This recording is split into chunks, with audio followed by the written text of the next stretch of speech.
This is a nice position to start working into overhead shoulder flexion. Sometimes I do this with the hands on the ground, but I do find with the hands elevated, sometimes it's a little easier to maintain a better position of your lower and mid back. So this could be the edge of a chair, the edge of a couch, coffee table. So with my hands flat here, right, I start with a little bit of space between my hands and my knees, enough so that as I go back, my butt never quite gets to my heels, right? If I'm all the way up here, I'm kind of sitting on my heels and I don't feel anything in my shoulders. So I want to have a little bit of space so that starting off here, I want to think about taking the points of my elbows and pulling them a little bit down. And I want to just watch before I start moving. Most people, as they pull the elbows down, they want to fall into this forward position. So I almost want to see, I don't want this. I don't necessarily want to round my back, but if I keep my elbows in, can I go from this position to this position? Pelvis back, this is not really what I want. My pelvis tucked underneath me is more of what I want. And that connects a little bit of my tricep, my lat, and some of my abdominal muscles to control the position of my pelvis. So I want to see if I can keep my shoulders down and focus on not this position, but maintaining this position.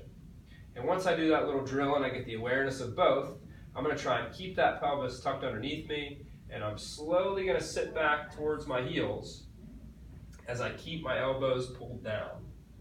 And ideally, as I come back here, I want to feel tightness underneath my shoulder. So as soon as I feel that tightness, or if I feel any pressure on the top of the shoulder, I'm going to stop there, keep that downward pressure as I come back up. And obviously, the further I am away, the more I'm going to be able to sink my hips away from my hands, coming down as deep as I can, still maintaining a little bit of downward pressure as I go as deep as I can into this overhead position and a little bit of mid-back extension. Now as I come up from here, same thing, I don't want to do this. First thing I want to do from here is pull my pelvis under, press down into my hands, and as I come forward, make sure that I'm not shrugging up towards my ears, but keeping shoulders down. So one more time, a little bit of downward pressure, pelvis tucked under. I slowly reach my pelvis away from my hands, coming as deep into this overhead position as I can. You'll notice I like to turn my thumbs up. And then from here, first thing I think about is pulling my pelvis underneath me and engaging my lower abdomen.